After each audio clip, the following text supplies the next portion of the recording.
Canada, often praised for its friendly attitude and scenic beauty, conceals a darker narrative. The storm is approaching, and the outcome rests on the decisions made today. Why, you ask? Beneath the surface lies a series of challenges that could threaten its future. From economic struggles to environmental threats, Canada stands at a crossroads. But where do they begin? Canada faces several significant challenges: soaring debt, declining living standards, governments by a cumbersome bureaucracy, an unfair and overly complex tax system. These are what I would consider critical issues for Canadians today. Together, they pose a serious threat to the country's future health and prosperity. These problems significantly impact the lives of all Canadians, particularly the younger generation. Moreover, these issues are interconnected. Take, for example, the Canadian government pays about 2/3 of what it spends on healthcare every year just for interest on its debt. Imagine if they could use that $27 billion per year to build new hospitals or make sure every Canadian child has a healthy meal at school. But the most important thing is the economy. It affects many parts of Canadians' lives and everything the government does, like supporting the arts and the military, helping seniors, and providing financial support for daycare and child benefits. That is why the government must understand that if the economy doesn't work, nothing else will. At the same time, more and more Canadians think the current economic system doesn't benefit everyone and mostly helps the rich. There is a growing gap between the wealthy and the working class, and people feel like the system is broken, with only a few people gaining more and more money, while the others struggle to adapt to the rising living standard. Because of this, there's a strong desire to create a fairer, more equal, and sustainable society. Although Canada has robust protections for human rights and freedoms, Canadians are angry, worried, and stressed. You can pretty much insert your choice of negative emotion to describe how Canadians are feeling today. Why? For many years, Indigenous people in Canada have faced structural and systematic discrimination, leading to widespread abuses that persist today and maybe in the future. In many Indigenous communities, there is still not enough access to clean and safe drinking water. This is a big public health concern and hampers efforts to uphold Indigenous rights in Canada, a country with abundant water resources. Prime Minister Trudeau's government pledged to end all drinking water advisors on First Nations reserves by 2021.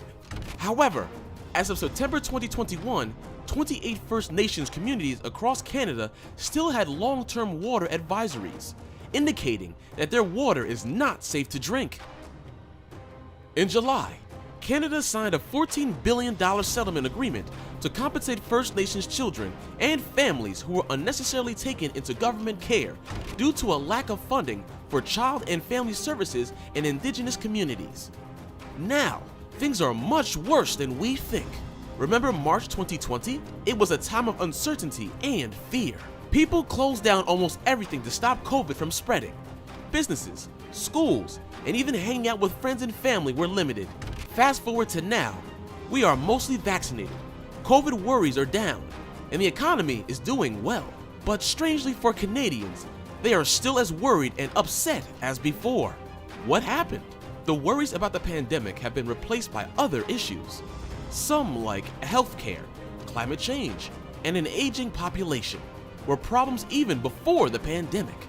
They've come back into focus as the pandemic concerns eased. Since fall 2021, economic worries have shot up.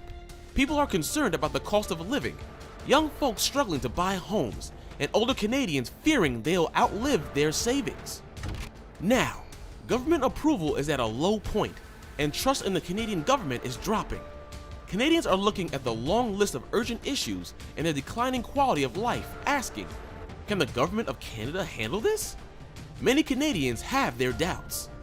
Now, I know you may be asking, Canada is grappling with a shortage of healthcare workers, driven partially by burnout and attrition. In 2021, there were 93,998 physicians in Canada, just 2.46 per 1,000 people.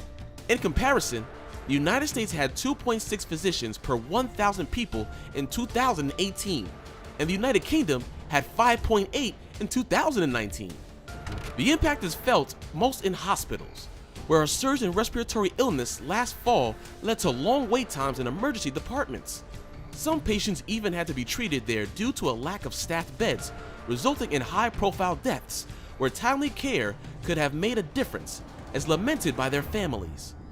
A recent RBC survey reveals that financial uncertainty has become a new normal for many Canadians due to inflation, impacting their savings and future financial security. The rising cost of living is a major concern, with 77% of respondents stating that they cannot save as much as they want. Above half of the participants expressed heightened stress about their finances. Additionally, fears of a potential recession are prevalent, with a majority believing it would be more challenging for everyone to navigate an economic downturn today compared to the situation in 2008. With the recent increase in the Bank of Canada's key interest rate and the year-over-year rise in the average home price, many Canadians are finding it challenging to afford housing. Consequently, some are opting to relocate to countries where the cost of accommodation and essential items is lower.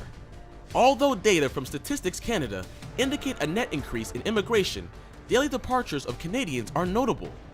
Statistics reveal that approximately one immigrant leaves Canada every 20 minutes, reflecting a steady trend of permanent departures. But really, why go to a foreign country where its own citizens are leaving?